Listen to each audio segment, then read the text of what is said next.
I have been to 3 networking events this year and they have been life-changing. I have met some of the most incredible people in the world, such as George Gaiman, Robert Kiyosaki, and amongst those, multi-billionaire Ken McElroy, CEO of MC Companies, who has a $3 billion real estate portfolio.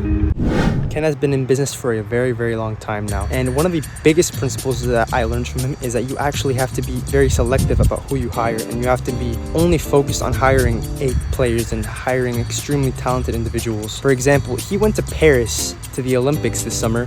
And by the time he came back, he was like $3 million richer. That just goes to show that having infrastructures and having systems in your business, and not only that, pairing those infrastructures and systems with actual talent will just exponentially grow your business. And you can be like Ken, you can travel to Europe for 3 months and come back $3 million richer. Another huge learning lesson that I've taken from Ken is that you don't need a huge amount of money to actually buy any real estate. In fact, you really don't need any capital to buy real estate. And I'm not personally in real estate, but I'm taking this from a person who has a $3 billion real estate portfolio. The reason that it's so lucrative is because he leverages other people's money to actually be able to invest in real estate. And the reason that he's able to use other people's money is because he only goes for the best deals possible. Deals that you can basically sign on the back of a napkin, and deals that are just stupid for them to say no. It's kind of the same principle for business. You need to come up with an offer that is strong enough that anybody would be dumb to say no to. The same thing goes for real estate. You only need to go for deals that make so much sense anybody would say yes to them. That's exactly why people are basically throwing money at him, and that's exactly how he leverages other people's money for him to be able to grow his portfolio.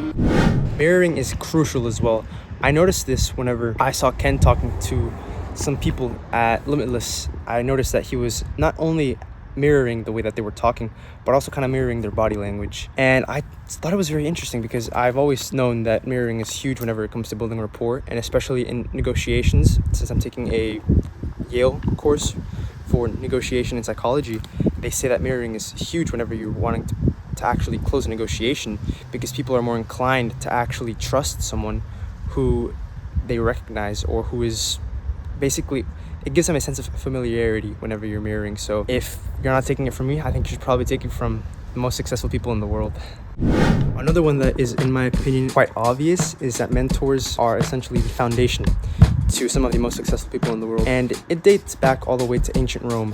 Whenever a kid turned of a certain age, his parents would find someone like, for example, Socrates and Aristotle, somebody who they thought had a very, very strong foundation and a very good understanding on some of the principles that the parents agreed with. And they would send the kid over with the mentor, and he would stay with them for about a year. And he would basically just take classes, kind of like school, but instead of it being how the formal education system is, it would be a one-on-one coaching class. People in today's day and age, like Elon Musk, have been mentored by other people, like the co-founder of Oracle, Larry something, forgot his last name. It goes to show that mentors will kind of make or break you. And the reason that I say that they make or break you is because if you have a bad mentor who's guiding you down the right path, it's kind of like the blind leading the blind. But if you have a good mentor like Larry Fink, you can become even greater than your mentor. Star Wars as well. If you've ever watched Star Wars, you know that if you have a good mentor, like for example Yoda, you become like Luke Skywalker. Or if you have a bad mentor like Darth Sidious, you become like Anakin and you end up like Darth Vader, which, don't get me wrong, Darth Vader is a badass character. Billionaires have weak spots too, and the reason that I say this is because they know that if they were to try to do everything by themselves, they would never be in the place of where they are today. They have mastered the meta skill of having people do things for them. For example, Robert Kiyosaki is always saying that the reason that he's rich is because he's lazy and incompetent. And what he means by that is that he is able to have a bunch of smart people around him, and he's able to motivate them to want to achieve a common goal that he has in mind. Same thing with Ken. He realized that he wasn't the best at actually making content, so he has somebody doing his content for him, and when he hired that person being Josh, he essentially 10x'd his channel, and now he's doing a lot more with his personal brand than he was originally. Even after talking to some of the most successful and some of the most influential people in the world, I consider myself bad at business. And if you want to see me going into a little bit more detail about that, you should check this video out. Or don't, I don't really care. Peace.